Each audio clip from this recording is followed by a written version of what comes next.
This is the fun part. Yeah.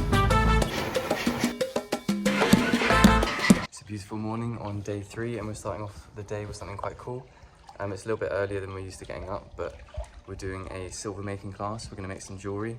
We're going to try and make some rings. When we got to the workshop, we started off by looking through some booklets to gain some inspiration, and you can make anything from rings to bracelets to pendants. And we were both pretty keen on making rings, so that's what we were looking for. This was the ring that I liked the look of the most, so I was going to try and make something similar. Then after deciding the design that you want to go for, you need to measure your ring size using one of these fancy devices here, and then you also decide what thickness that you want the ring to be. This is then cut out for you, and there you have your blank canvas to put whatever design that you like. You can choose from letters or different shapes to indent the metal. It's C. Okay, like this. And we were using paper to practice the indentations before putting it on to make sure we liked it. See, on the line. So we started off by indenting the inside of the ring, and we both put barley to have as like a keepsake from barley, and we also couldn't think of anything else better to put on. And this is what it looks like, a little bit wonky, but at least we know it's homemade. And then I went on to start putting the pattern onto the other side, and this is where I wasn't too sure about it. I was kind of putting the patterns on and it didn't look too good when I was doing it like this. So I kept going and kept putting patterns because I thought it might look better once the whole piece is finished, and this is what it ended up looking like. And again, I wasn't too sure about it, but we kept going along with the process. So then Sonata helped me to shape the ring, and we got chatting, and he said that he'd been making jewellery since he was 13. So he's been making jewellery for around 25 years, and this class that he's been doing is around 10 years. And apparently a lot of the silver making classes that are run in Ubud are owned by Westerners, and this one is owned by Sonata himself and is a local place. So if you can support the locals, please try to. I'll put the link to this jewellery making class down below. And we got on so well that Sonata actually proposed to me with my ring, and I said yes. The wedding is next week. Going on to the next part where we seal the ring. The fun bit of the fire. Yes. This is the fun part. Yeah.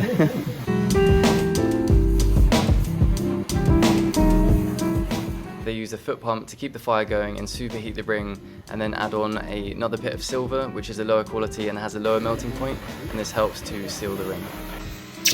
Then I sanded down the ring just to remove any of the edges on the outside. After this, the ring was oxidized, I think it was called, so it was like superheated in a liquid, I'm not too sure what it was. And then all there was left to do was to polish and shine the outside and the inside of the ring. And then I was left with a beautiful new shiny silver ring, and I wasn't too sure about it at the start of the process, but by the end of it, I did actually really like it. And wearing it now, I do really like the ring. And here's the one that my girlfriend made. I actually think this one looks better. It looks like it came from a real jewelry shop. I've definitely seen something similar in jewelry shops before.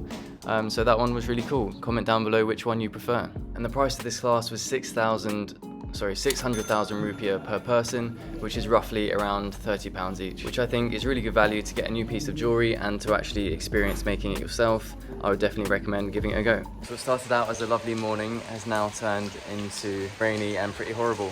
But we just got back from doing the silver making with the jewellery.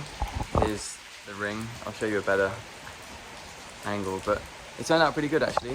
Halfway through I thought it looked a little bit shit. I don't think mine was very good. I think Claire's is actually nicer. I'll show you that one as well. But I'm happy with it. I think it turned out well. It looks quite cool. It fits well, and it fits on both my middle finger and my index finger. So that's cool. I can swap them about a bit. Yeah, it was a really fun experience. The guy, Sonata, I think he was called, he was really happy. He was really enthusiastic, so that helped a lot. You can tell he's really passionate about it. And it was sort of a local Balinese jewellery making class. It wasn't owned by Westerners, which you're saying most of them are. So it's quite good to do it with the local people, support their business. But yeah, that was really good fun. We were meant to be going to like a pool beach bar, but the weather's a bit shit. So we might just wait out a bit, get some lunch, and then see if the rain dies down a bit, and we can go and chill by a pool for a bit and hope the sun comes out. After waiting for about an hour, there wasn't really a break in the rain, so we decided to go and get some lunch. Got a Balinese curry, which was quite nice. I actually asked for it to be extra spicy as that was an option, but it wasn't really spicy at all. The weather's still pretty shit. It's been raining for the past few hours. We've just been chilling here. I had a bit of a nap and a bit of editing, so we're just gonna go to the gym instead and try and do the beach bar another day. When we got to the gym, the price was 40,000 rupiah for 1 day entrance fee, which is around £2. And the gym was actually pretty well equipped for that price. It pretty much had everything that you would want or would need to get a good session in. However, I will mention that the toilets were pretty grim, so I would not come here for the facilities. But if you're looking for a quick session for a cheap price, check it out. And today we were hitting up an upper body day. Obviously I was just trying to keep my legs fresh for all the walking that we need to do and all the exploring. or maybe I just didn't want to train legs. So I just got back from the gym, and on the way back it started absolutely tipping it down.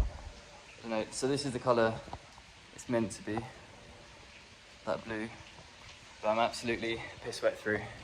But luckily we just went to the gym, so I'm gonna have a shower and then we are gonna go get some food.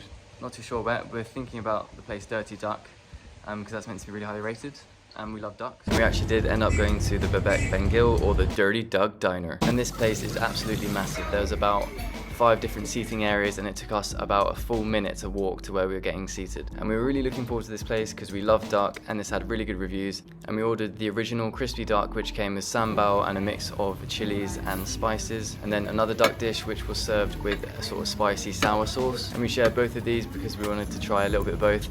And to be honest, the duck, it was nice, but I feel like it was a little bit overpriced and it's probably become a bit of a tourist trap, really. You can tell a place is going to be expensive when their small bintangs are 50,000 each, when they should be around 30,000. So we went elsewhere, got some more beers, played some cards, and then finished the night off with some gelato.